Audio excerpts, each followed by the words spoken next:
தமிழக அரசியலில் மாற்றத்தை கொண்டு வருவேன் என களமிறங்கிய விஜய் இன்று மாற்றத்தின் முகமாக அல்ல, விமர்சனங்களின் மையமாக மாறியுள்ளார்.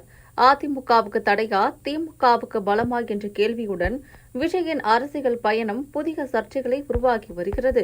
தமிழக அரசியல் களத்தில் மாற்றத்தை தருவேன் என்ற முழக்கத்துடன் வந்த விஜய் இன்று அதிமுக வெற்றியை தடுத்து நிறுத்தும் ஒரு ஸ்பாய்லராக செயல்படுகிறார் என்ற குற்றச்சாட்டை எதிர்கொள்கிறார்கள். திமுகவை நேரடியாக எதிர்க்காமல் மறைமுகமாக பலம் சேர்க்கும் டிஎம்கே பி டீம் என்ற விமர்சனங்களும் அரசியல் வட்டாரங்களில் தீவிரமாக பேசப்படுகிறது.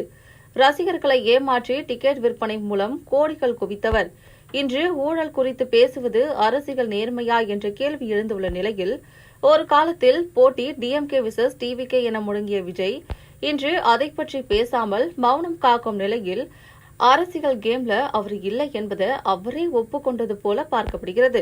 தொண்டர்களை நெறிப்படுத்த முடியாத தலைவரா விஜய் தொடர்கிறார்கள் என்பதற்கு மேடையில் விசிலெடுத்து ஊதி காட்டிய சம்பவமே சான்று என விமர்சகர்கள் சுட்டிக்காட்டுகின்றனர். மேலும் சமீப காலங்களில் விஜய் முகத்தில் மகிழ்ச்சி இல்லாத தோற்றம், அவரது அரசியல் எதிர்காலம் குறித்த சந்தேகங்கள் அதிகரிக்கிறது.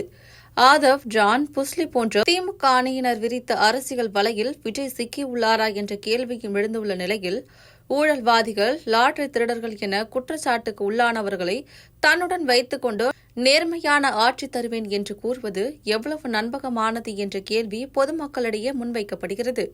பாஜகவை கொள்கை எதிரி என கூறும் விஜய், அதே நேரத்தில் தமிழின விரோத கட்சி என்றும் தமிழினத்தை அழித்ததாக குற்றம் சாட்டப்படும் காங்கிரஸை ஆதரிப்பது அரசியல் இரட்டை நிலைப்பாடு அல்லவா என்ற விமர்சனமும் தீவிரமாகியுள்ளது.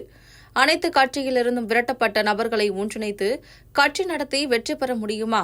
இது இறுதியில் திமுகவுக்கே சாதகமாக அமையுமா என்ற கேள்வியும் எழுந்துள்ள நிலையில், அதிமுகவை மறைமுகமாக ஊழல் கட்சி என விமர்சிக்கும் விஜய், அதே அதிமுகவில் இருந்தே தாவேகாவுக்கு ஆள் பிடித்து அரசியல் முரண்பாடு அல்லவா என்ற கேள்வியுடன் அவரது அரசியல் பயணம் இன்று கடும் விவாதங்களில் மையமாக மாறியுள்ளது.